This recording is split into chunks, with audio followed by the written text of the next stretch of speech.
और एनडीए की बैठक के बाद अब जेएमएम सुप्रियो भट्टाचार्य जो है वो राष्ट्रपति के बंधे हाथ को देखकर चुप बैठ सकता है?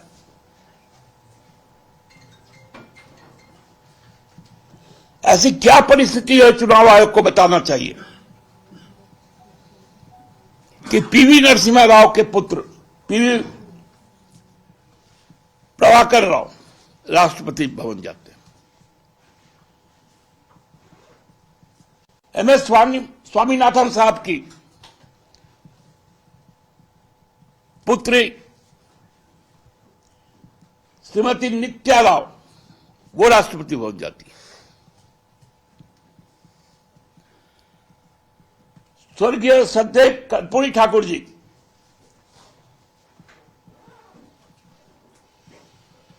उनके बेटे श्री रामनाथ ठाकुर जी वो जाते हैं राष्ट्रपति भवन।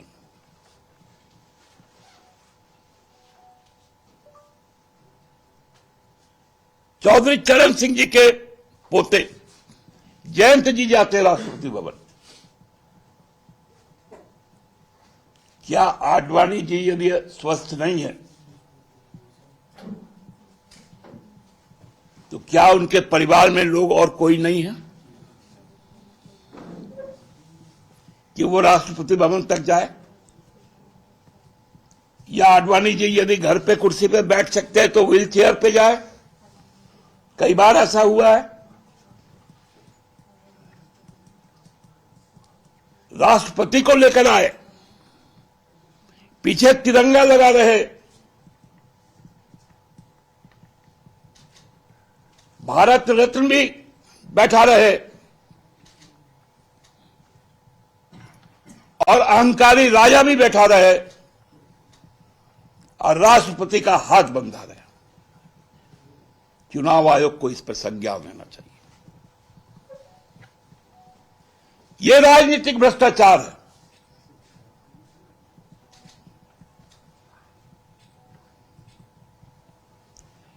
लोकतंत्र पे इतना बड़ा राजनीतिक भ्रष्टाचार आज तक नहीं हुआ था।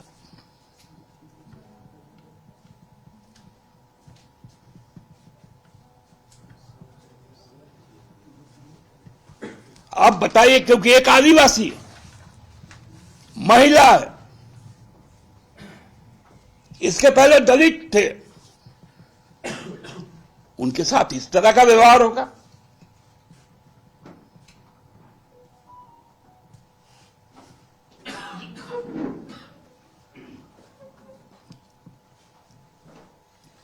आज भ्रष्टाचार की नई परिभाषा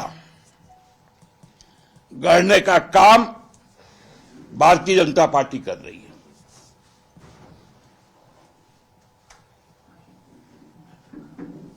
जब भ्रष्टाचार का बात आया, जब राज्य सरकार सजग हुई तो यहां पर ईडी को घुसाया गया और यहां के एक व्यक्ति को निकालकर उड़ीसा पहुंचा दिया गया ताकि उनको एक संवैधानिक सुरक्षा कवच मिल पाए।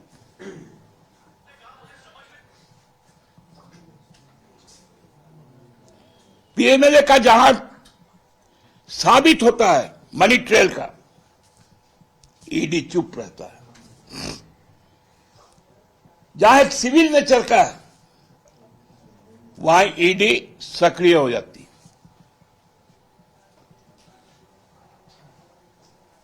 हेमंत सोरेन आदिवासी है,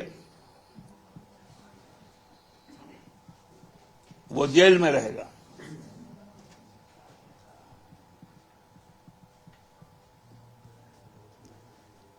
और जिनके खिलाफ असंख्य एविडेंस है वो राजभवन में बैठा रहेगा। यही पूरा खेल हो रहा है भ्रष्टाचार का। हमको लगता है कि शर्म आनी चाहिए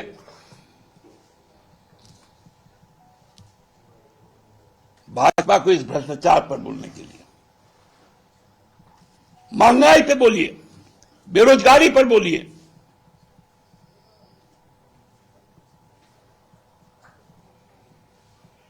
शिक्षा को आपने पूरी तरह से व्यवसायीकरण कर दिया, स्वास्थ्य को कर दिया।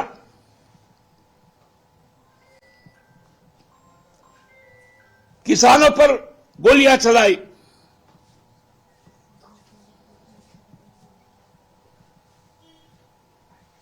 उस पर नहीं बोलेंगे, अपने काम पर नहीं बोलेंगे।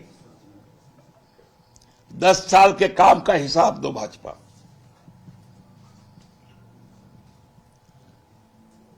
लोगों को मत भटकाओ।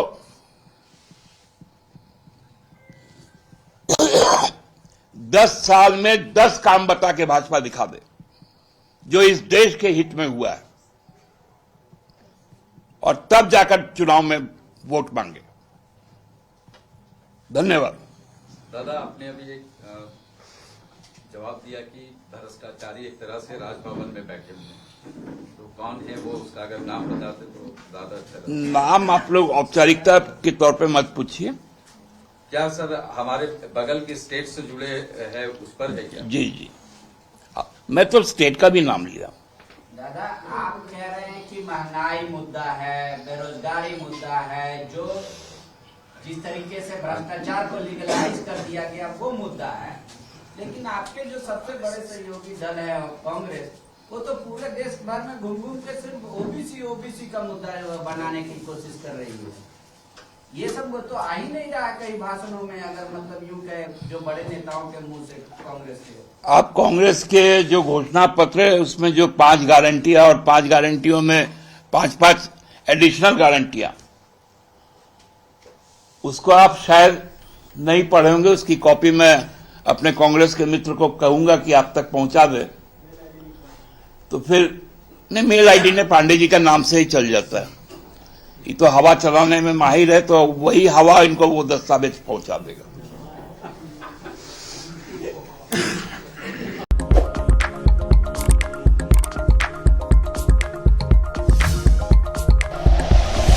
Like and share videos, subscribe करें हमारा चैनल और प्रेस करें बेल आइकॉन। न्यूज़ 11 भारत, सच है तो दिखेगा।